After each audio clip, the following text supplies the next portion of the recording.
มีบ่เสริมมือสอง จังนั้นแหละ มีบ่เจ้าเคยไป มี เชิญ บ่ มีตลาดชิโนเขาข่อยที่ข่อยขายที่เคยเป็นลูกน้องเขาก็ขายเสื้อผ้ามือสอง แพง เขาไปหับเป็นกระสอบเนาะสอบหนึ่ง50หรือแสนอีหยังสินะเป็นสอบเขาขายแบบมือสองอะเนาะ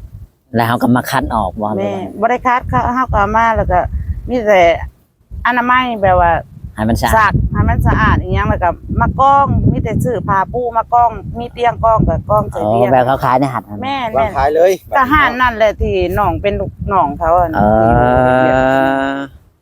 ขายจังซั่น ครับเนาะ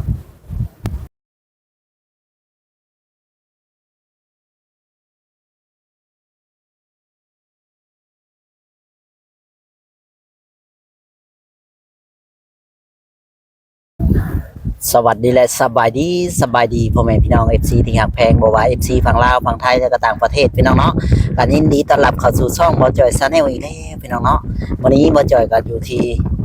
เซโนพี่น้องเนาะกับพี่มาเจอหมดครับพ่อจอยหรือว่าพ่อน้องตุ๊กนั่นแหละเพิ่นก็ได้มาอยู่ตลาดเซโนพี่น้องเนาะวันนี้ก็ได้ไปบ่เอาหลายใจห่างก็สิพาพ่อแม่พี่น้อง ไปเบิ่งไปชมนํกันพี่น้องเนาะเรื่องราวที่ว่าน้องตุ๊กแบบนี้หมายความว่าจังไดพี่น้องเนาะได้ยินข่าวว่าเล่าย้ายห้องออกย้ายห้องย้ายจากเรือนตอนนั้นที่ว่าเช่าห้องอยู่เป็นแนวใดคือมาเช่าห้องอยู่พี่น้องไปเบิ่งกันเลยพี่น้อง เช่าเป็นเดือนบ่หรือเช่าเป็นมื้อ เป็นเดือน เช่าห้องอีก เดือนเท่าไหร่บัด เดือนหนึ่ง600,000 เดือนละ600,000 รวมขนำข้าวไผ่คันว่าถ้ามีต้นตัวเดียวรวมกับขนำข้าวไผ่อยู่ใน600,000นั่น อ่ะขออนุญาตติดไมค์ให้หน่อย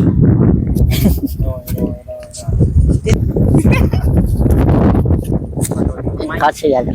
กระเป๋าจันนะ คอยเปิดอยู่บ่ล่ะ เรื่องค่าน้ำค่าไฟนะ600,000 โดย จ่ายเพิ่นเรียบร้อย จ่ายเรียบร้อย ถ้าเพิ่นว่ามีตู้เย็นเข้ามาเพิ่ม หรือว่าโทรทัศน์อีหยังจังซี่แบบว่า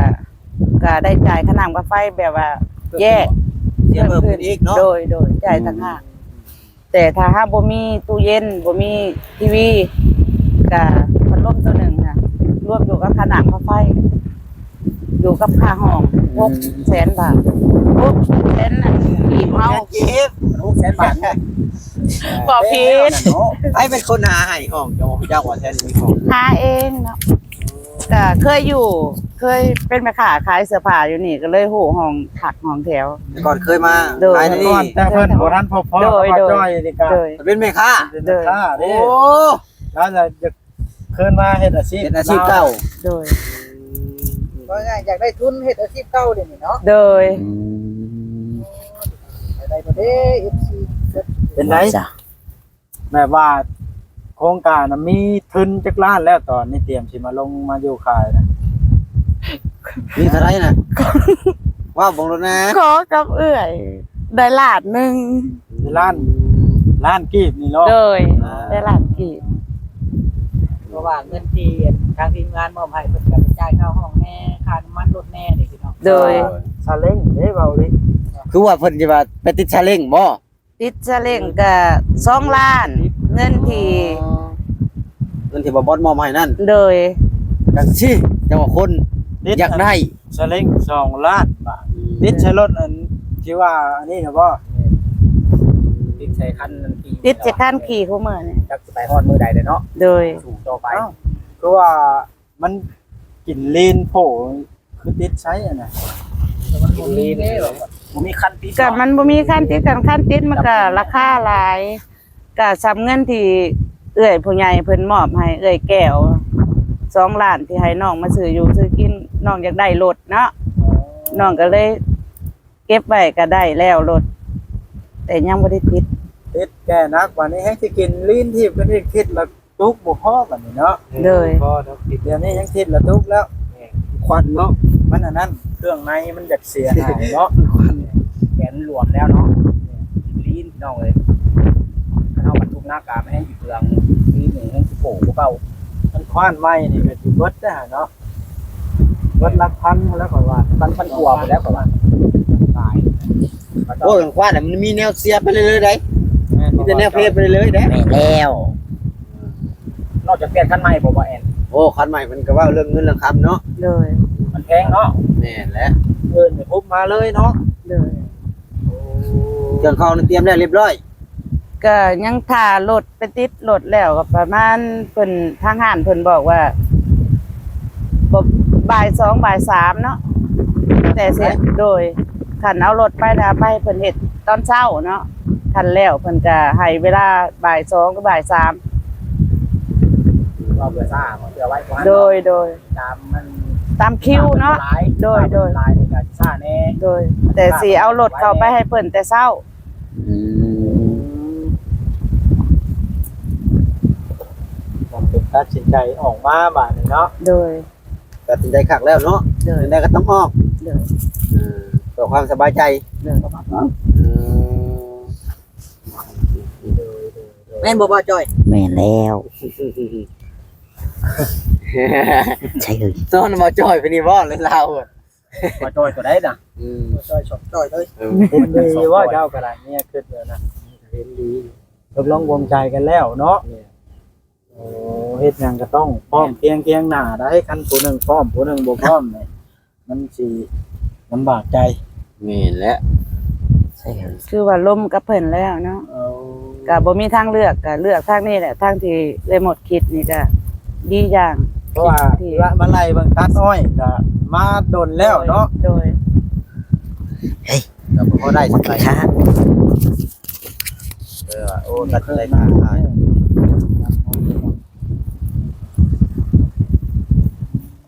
คือค่าคายนี่ค่าคายยังนี่นะ ค้าขายนี่ว่าถามผู้ใหญ่เพิ่นหลายคนเพิ่นก็พร้อมมาให้ขายเป็นกับข้าว แบบพว เป็นของ บ่ กินแม่นเป็นขนมอาหารแบบว่าหลอกขายเฮ็ดอาหารทงใส่ทงแล้วแล่นขายว่าผู้ใหญ่ทั้งที่แล่นล่มปรึกษานะว่าจะให้ค้าขายอีหยังดี แต่ผู้ใหญ่หลายคนเพิ่นก็บอกว่าให้ขายกับข้าวกับน้ำเนาะ แล่นขายเฮามีรถอิหยังสิมันสิขายแบบมันสิขายง่ายกว่าเสื้อผ้า เสื้อผ้านี่มันจะขายยากเพิ่นว่าผู้แนะนำผู้ใหญ่เพิ่นแนะนำมาเนาะ เราต้องได้ไปเช่าห้านอีก โด เนาะ ยเพิ่นว่าให้คันมีรถแล้วก็ให้เล่นขายพวกกับข้าวขนมเป็นกับข้าวอิหยังสิ ทั่วๆไปเนาะ โดย อืม ขายคือรถตลาดน้อยนี่ โดยเพิ่นให้เฮ็ดจังซั่นก่อนพวกผู้ใหญ่เพิ่นว่า ที่ฮุกมาน่ะแม่ว่าเครื่องครัวมันยังครบไว้แล้วเนาะ ก็เครื่องครัวก็มีซ้ำที่เอ้ยหมดชื่อนั่นแหละ หม้อหนึงหน่วยหนึง มีหม้อหนึ่งมีหม้อแกงแล้วก็มีถ้วยมีบ่วงที่เอ้อยซื้อไว้แล้วก็ทั้งน้ำแล้วก็ทั้งน้ำมาใส่น้ำใส่แล้วก็ทั้งน้ำกินเนาะแล้วก็ที่มีข้าว2 ซอบที่เอ้อยหมดซื้อไว้เนาะ แต่ว่าที่อยู่ที่นอนนี่ ที่อยู่ที่นอนเอ้อยพวกผ้าห่มเนาะบ่มอนก็ยังบ่มี อืม โดยมอนท่านบ่มี ชนชีวิตนี้นี่เริ่มต้นนับหนึ่งใหม่เนาะชาวผัวบ่าวเมียสาวบ่าด โดย เอากับผัวบ่าวเมียสาวตัว ศาสตร์ก็สิที่ถือไปถือมาศาสตร์เพิ่นนั่น สายรอบนะ ต้องเอามาให้ไปดิ บ่าวจอย เดี๋ยวนี้ต้องบ่จอยจัด คือทางห้องก็เอ้ย ถ้า หมด มีก็อยากให้ คุ กัน ยรายเรียบร้อยแล้วห้องที่ไปเปิดไปเสาอยู่ค่ะก็เว้ารายละเอียดแล้วค่อยสิมาเปิดห้องอยู่เสาห้องอยู่ก็ข่อยอยากขายห้องสื่อเจ้าของห้องก็เอ้ยพรเราก็ใจดีอยู่เราก็บอกข่อยก็บอกว่าข่อยนี่มีแบบว่าเพิ่นอยากมาถ่ายทำเรื่องนั้นเรื่องนี้ยังสิข่อยเป็นคนที่บ่มีเนาะเพิ่นมาช่วยเหลือเงินจากที่ได้มานี่ก็ผู้ใหญ่เพิ่นช่วยเหลือมาแล้วก็สิมาสร้างอาชีพของเจ้าของอีหยังสิบอกกับเพิ่นว่าบ่เป็นหยังว่าเข้ามาได้ง่าย เพราะว่าห้องแถวของเพิ่นน่ะมีคนหลายคนคือกันที่แบบว่ามาสัมภาษณ์อีหยังสิคนที่เสาห้องอยู่กับเพิ่นน่ะเขาว่ามาถ่ายคลิปกันหลายห้อง 4-5 ห้องเพิ่นว่าช่องเขาบ่าวเที่ยงบ่าวอีหยังแนวนี้เพิ่นก็ฮู้เบิดอันห้องที่คอยไปเสานะ อืม โดย แต่ว่าอันจะบอกกันว่ายันว่ามัน บอกไว้ วุ่นวายเนาะ โดยเพิ่นก็บอกว่าบ่มีปัญหานี่นะเพราะว่าอยู่ในห้องก็มีหลายคนที่เขามาถ่ายสองทางอีหยัง บ่ได้เนาะ โดย ก็ดีแหละดีบ่จอย ดีแล้ว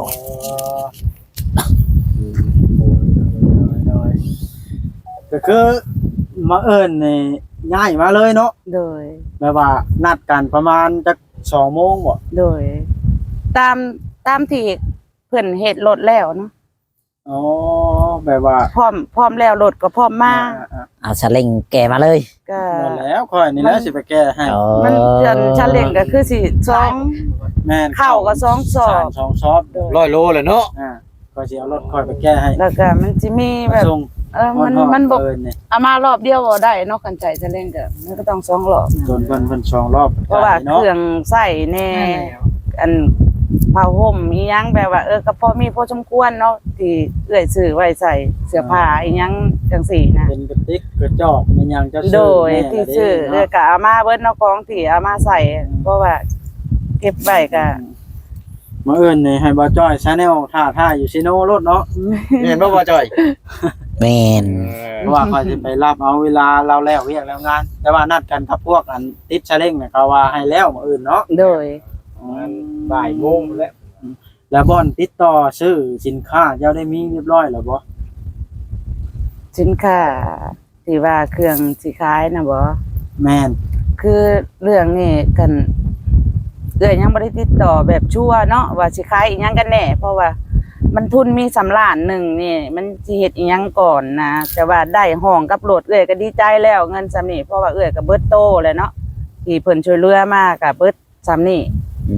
ม ก็มันได้ซำนี้อาชีพ เราก็เอาสำนีไปก่อนเนาะ โดยก็คือมีห้องอยู่แล้วก็ได้รถแล้วก็ดีใจหลาย แต่ก็สิคิดเบิ่งก่อนแต่ยืมเงินกับเอื้อยแบบขอยืมกับเอื้อยของเอื้อยหมดนี่ละกับเพิ่นให้แต่ล้านหนึงเพิ่นซอยนะว่าจะค้าขายหยังก็เอื้อยซอยได้ซำนี้เอื้อยว่าก็มาคิดเบิ่งก่อนเนาะแบบว่าอย่างน้อยก็ลดได้แล้วแล้วก็ห้องอยู่ก็มีแล้วสิค่อยๆคิดไปเนาะ อืม เพราะว่ายังบ่มีเงินว่าสิเฮ็ดอีหยังโดยแต่ออกมาจากนั้นก็เอื้อยก็สบายใจแล้วมีแบบว่าส่วนตัวแล้วสิเฮ็ดหยังก็ ยังขาดแต่ เจ้าสบายใจแล้วแปลว่าเฮ็ดอีหยังมันยังไง โดย เนาะ โดย มันบ่ลำบากใจมันจะขับที่อยู่ได้ขับใจอยู่ยากคือเพิ่นว่าหั่นติ มันบ่วุ่นวายเนาะ โดย คันได้ออกจากหันแล้วเฮาก็รู้สึกโล่งใจสบายใจบ่ โดย อัดเนาะ โดย แม่นบ่เพิ่นว่า แม่นแล้วเราบ่จ้อย จากแรกทางพ่อจ้อยแล้วบางทีเรามาอยากอยู่เด้ซะลูกเต้าแล้วหั่นเนาะทางไหนเป็นทางไหนซะ แต่ว่าในเมื่อเฮ็ดแบบนี้แล้วทางผู้ใหญ่เด้ลูกของบ่จ้อยเฮ็ดแท้ๆเราความคิดเห็นว่าจังได๋ซะ อันนี้ก็ยังบ่ได้เว้ากับลูกเนาะเพราะว่าข่อยยังบอกว่าอย่าพาเอามาเกี่ยว มีแต่ออกไปให้มันสบายใจสักคนจะคุย ก็คือข่อยบอกแต่คลิปนั้นแล้วเนาะคืออย่าเอาเข้ามาสอนสมองอืม บ่ให้ยุ่งเกี่ยวกับลูกกับเต้าเลย โดย เกี่ยวกันตัวนี้เนาะ ก็บอกแต่คลิปนั้นแล้ว ก็บ่อยากให้เพราะง่ายจะให้มันสบายใจทั้งสองฝ่ายโลดกันได้ออกแหละเนาะ โดย สบายใจไผมันเนาะ ถ้ามันไปบอกว่าจ้อยลุงงมหัวให้กินเนี่ย แม่นบ่ว่าจ้อย แล้วไปมาจ้อย นั่นเอง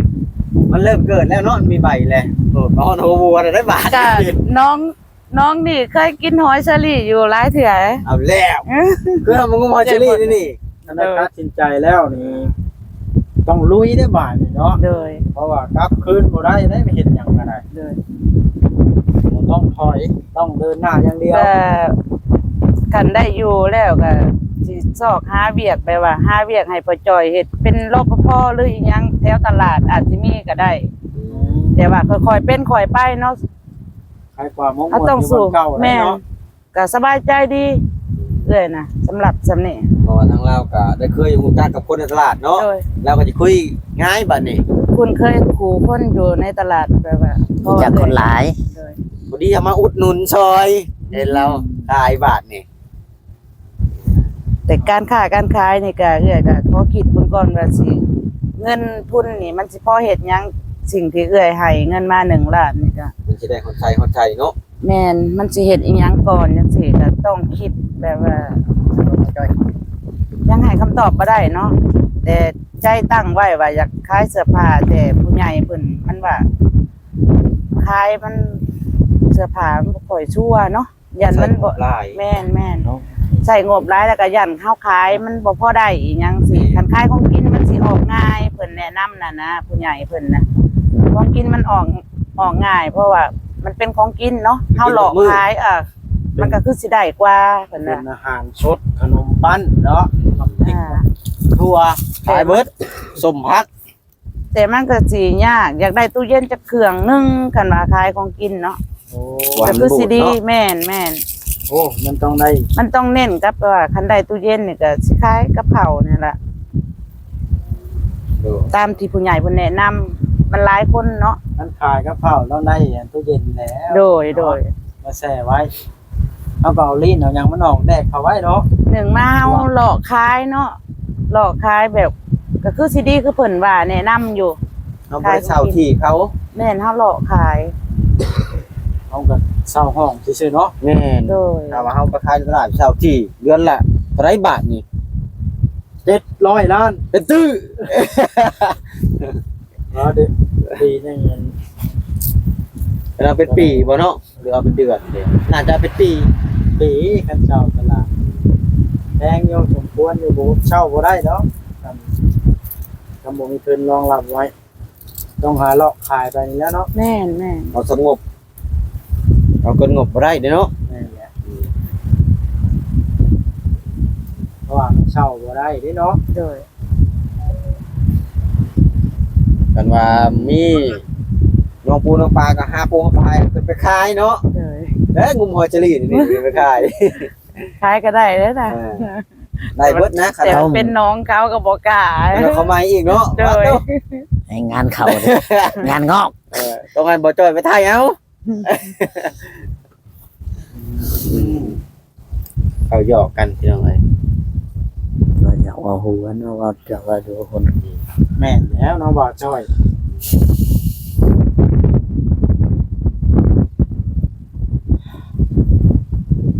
ถึงมื้อแลงยังกลับมื้อนอนอยู่เนาะ โดย ได้เรียบร้อยแล้วห้องที่กลับขึ้นไปทางรักอยู่คนจะก้อนเนาะ เป็นคนของ เมื่อเตรียมเครื่องเตรียมของไว้ โดย เพื่อสิลุยมาอยู่ห้องเก่า อยู่ห้องเช่าอยู่ห้องเช่า มันเลยบ่จ้อยนี่ มาจอยนี่ยังอยู่ของเก่า เอาห้อ อั ง น เช่า สมมุติว่ามีทุนจักกัน5 ล้าน10 ล้านแบบนี้สิลงหยังอันแบบว่าเป็นหลัก จะตั้งตัวได้บ่ สิตั้งตัวได้บ่อันนั้นแบบ เพราะว่าเจ้ามีล้านหนึงน่ะเด้มันคอยเบิ่งล้านหนึงนี่มันเฮ็ดหยังบ่ได้เป็นเด้ แม่นและ สำหรับข่อยเด้ขึ้นยังบ่